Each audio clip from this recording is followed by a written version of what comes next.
So, ayun guys. Ito yung unang beses na papalitan natin yung cabin filter. Yan, buksan lang ninyo ito, yung glove box. Ayan, hirap pa akong buksan dyan.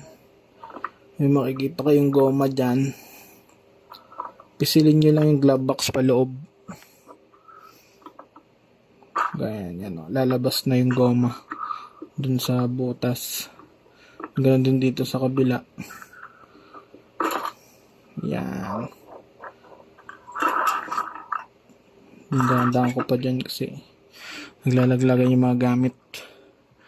Naisipan ko ako na lang magpalit kasi sa labas nasa around 1,200. Ito, bilang kayo ng tamang size ng filter na kailangan nyo sa Shopee o kaya sa Lazada.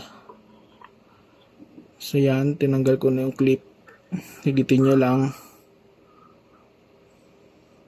Tignan ko pa dito kung ano yung airflow nya. Higitin yung cabin filter. Yan. Bago nyo palitan, tignan yung airflow kung pababa o pataas. Sa case nung akin nakaturo siya sa pababa. Ayan, sa akin ito motor craft, nabili ko sa Lazada. Yan yung part number.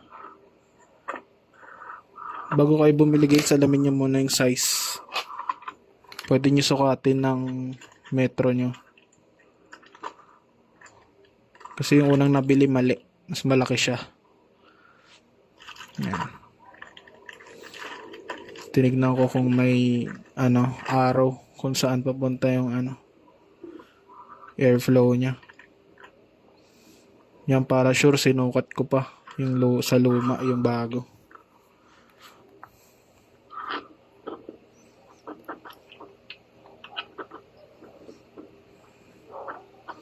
Yan, gagawin nyo lang guys, kunin nyo. Then isasaksak nyo lang siya dun sa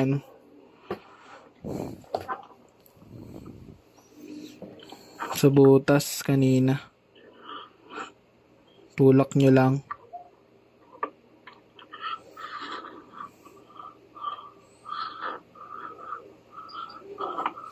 Yan.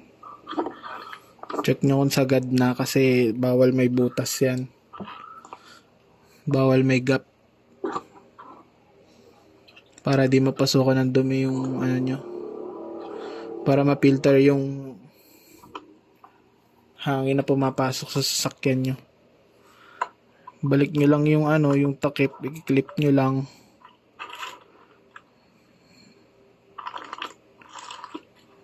Then ayan, babalik nyo lang din yung glove box, itutulak nyo lang. Mas okay dalawang kamay para sabay pumasok yung dalawang goma sa gilid. Okay na. Thank you guys.